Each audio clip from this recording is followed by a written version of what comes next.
What's up, y'all? Today I want to take a look at this Ice Age Blades JS1.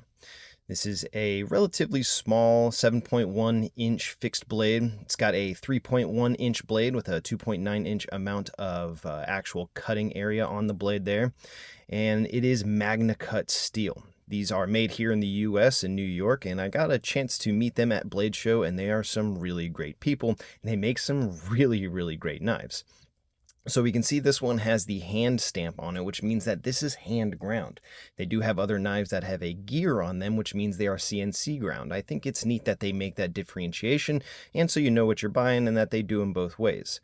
This one has some really nice aggressive dark wash, kind of stone wash, and we've got that really cool rock texturing that we see kind of throughout it. There's some on the spine here, we have a little bit on the face on both sides, and we have it down the back of the spine here. Really nice detail. Now this thing fits perfectly in the hand. We've got some pretty aggressive jimping that really locks you in really well. We've got a sharpening choil there, and this has some of the absolute best slicing geometry that I've ever seen on any knife. I have been putting it to use as much as I can, and this thing just outperforms a lot of the knives that I have tried so far. This Magnacut is stamped with being 62 Rockwell. I think they have a range between 62 to 63. He just stamps it with 62 to err on the side of caution. These particular handle scales are milled with this nice texturing, which adds a really aggressive, really nice locked-in grip. And if you don't want that aggressive texturing, well, you can buy some aftermarket, not aftermarket. He just has different options. They are from him, so I shouldn't say aftermarket, but he has a lot of different scale options available if you want to try something else. I believe this is a smooth micarta, and they've got some different color options and texture options as well. I think he has some anodized aluminum as well, which is pretty nice. So really cool. You can kind of swap it out, make it your own. It does come with this leather sheath, this pretty rustic style, real leather. Smells great. Love the smell of real fresh leather. And this thing has some really good retention to it. I mean, this thing is not going anywhere. It's perfectly functional belt sheath there. And one of the things that really catches my, one of the things I really like about this knife, again, is the cutting geometry, how thin this thing goes behind the edge. So again, this 62 Rockwell Magnacut, so it's got plenty of toughness, and that hardness is going to allow it to perform really well. And we've got 5.5 thousandths behind the edge. That is by far the thinnest behind the edge knife that I have tried so far. Now I know what you're thinking. Well, that's super thin behind the edge. Is that going to lead it to be fragile? And you can see I've been working on this a little bit just to show, and let me tell you, no, it doesn't. Oh, you hear that pop and it go through there? Like I'm kind of prying on that a little bit, and we have no rolls. We have no chips, no rolls in any of that. And I know toughness is kind of impact toughness as well, so I'm not batoning with this thing, but I don't think you got to worry about this kind of chipping and snapping with normal slicing and cutting use that you would use this kind of smaller knife for. And I know this isn't typically the thing that you would use to cut up cardboard, but let me tell you, you might want to, because I have never had a knife fly through cardboard quite like this one.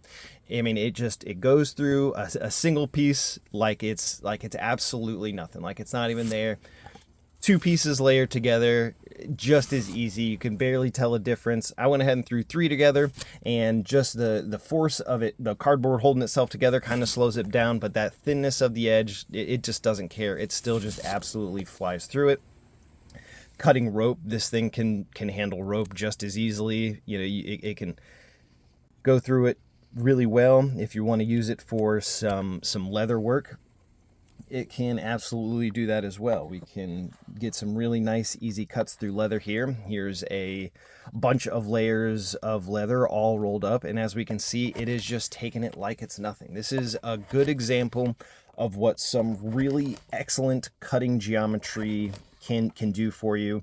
And when the steel is treated well, when it's hardened properly, I know Magnacut can be harder and it doesn't lose its toughness, but after all of these cutting tasks and everything, the cutting up the wood, the rope, and the cardboard. I didn't do hundreds of cuts or anything like that by any means, but this knife still has plenty of bite. It's still handling just paper to show that it's still cutting really well, as we can see with that bit of use, and it's still perfectly shave sharp. I mean, I haven't used it a whole lot, but we can see that, this grinding it through the wood that way, getting in that cardboard, it's not going to lose its bite that easily. And I've had steels. I've had steels that, you cut anything with it, it's going to lose its bite, it's going to lose its teeth. It's still perfectly functional and perfectly sharp, but, this one, this is holding up pretty well with the little bit of use that I have done with it. And let's see, the overall thickness of the stock there is 1/10 of an inch. And again, goes down to 5.5 thousandths at the belly. And, we've got this nice jimping up towards the tip here. So if we want to lock in there for some more better control for utility cuts, that is certainly an option there. And the jimping is really nicely done on this. Like it's you're not skidding across the top of that. There's going to be no slippage there.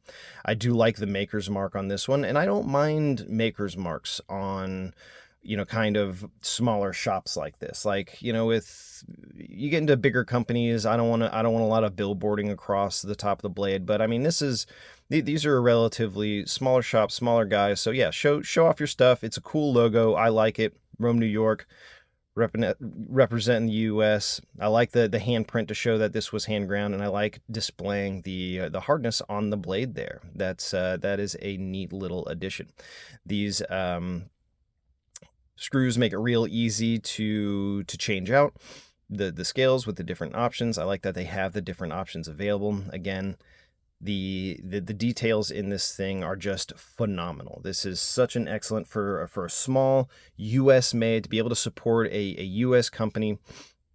I really can't sing the praises of this knife a lot. This is going to have me want to start carrying more out of the pocket kind of fixed blades, to be able to use this thing as much as I can, because it has been a real joy to use. When you go in to make some cuts on something, and you can, it just flies through it just passes through that material. When the knife just performs as well as a knife possibly can, it is a joy. We like collecting these things, we like using these things. It's like when you get your guys collecting or buying a nice car, to be able to take it out on the track and really see what it can do. It is nice to be able to see what they can do. This isn't a knife that you want to just sit around. This is one that you want to take out, use it where you can, be able to truly appreciate what it can do. That we've got that larger ricasso area here, which gives you a good amount for the finger to back up on. Like this thing was very, very well thought out. It's a relatively simple design. It didn't reinvent anything, but I think it is exactly what it needs to be. And this has just been such a joy to use. Special thank you to Ice Age Blades. I'll link this knife and their website in the description of this video. You should definitely check them out. Again, support a US company, support some guys trying to follow their dreams in the knife world, and definitely go check them out, because they make some really awesome stuff. Thank you for watching.